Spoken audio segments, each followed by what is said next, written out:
తిరుపతి గోవిందరాజస్వామి ఆలయంలో మందుబాబులు హల్చల్ చేశారు. విజిలెన్స్ సిబ్బంది మేల్కొనేలోపే మద్యం మత్తులో రాత్రి గోడ దూకి ఆలయం లోపలికి ప్రవేశించాడు. గోపురం పైకెక్కి కళాశాల లాగేందుకు ప్రయత్నించారు. గమనించిన పోలీసులు అతని దగ్గరకు వెళ్లి క్వార్టర్ మద్యం ఇస్తే దిగుతానంటూ హల్చల్ చేశాడు. దీంతో 3 గంటల పాటు హైడ్రామా అనంతరం అతన్ని కిందికి దించి అదుపులోకి తీసుకున్నారు.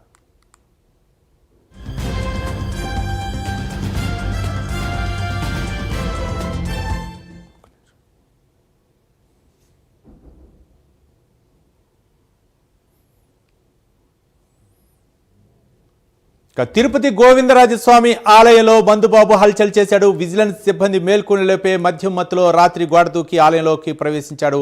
గోపురం పైకెక్కి కలశాలు లాగేందుకు ప్రయత్నించాడు. గమనించిన పోలీసులు అతని దగ్గరకు వెళ్ళగా క్వార్టర్ మద్యం ఇస్తేనే దిగుతానంటూ హల్చల్ చేశాడు. దీంతో 3 గంటల పాటు హైడ్రామా అనంతరం అతన్ని కిందికి దించి అదుపులోకి తీసుకున్నారు. దీనిపై మరింత సమాచారం మా కరెస్పాండెంట్ రవివర్మ అందిస్తారు. రవివర్మ.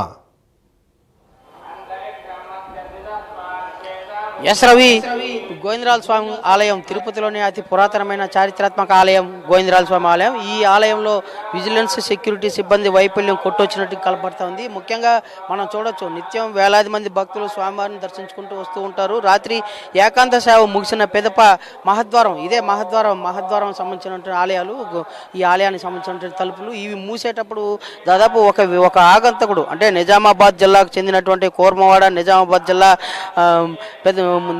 కోరమవాడకు చెందినటువంటి తిరుపతి అనే ఒక ఆగంతకు అతను ఆలయం లోపలికి ప్రవేశించాడు. వీళ్ళు మహద్వారం మూసే సమయంలోనే అతను గోడ దూకి ఆలయం లోపలికి ప్రవేశించాడు. ఆలయం లోపలికి ప్రవేశించిన పెదప లోపల మనం చూడొచ్చు, దాదాపు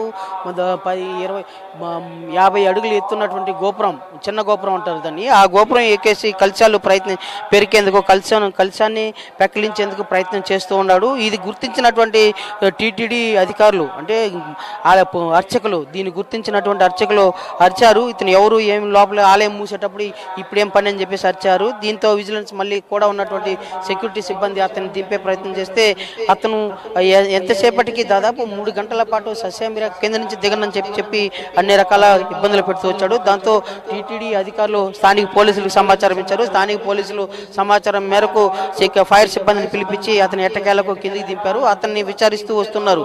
ఎందుకు ఎక్కారు ఏంటి అనేది కూడా ఇంకా విచారణలో తెలుస్తుంది. పూర్తి సమాచారం అయితే ఇంకా రావాల్సి ఉంది.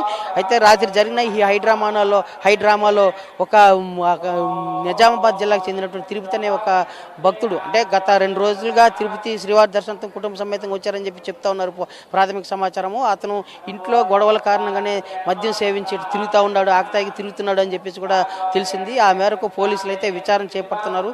వాళ్ళ కుటుంబానికి కూడా సమాచారం ఇచ్చారు. మరింత సమాచారం కూడా తెలియాల్సి ఉంది. విచారణ అనంతరం పూర్తి వివరాలు తెలుపుతామని చెప్పి కూడా అధికారులు అయితే పెట్టుకున్నారు. Ravi, right, thank you Ravi Varma.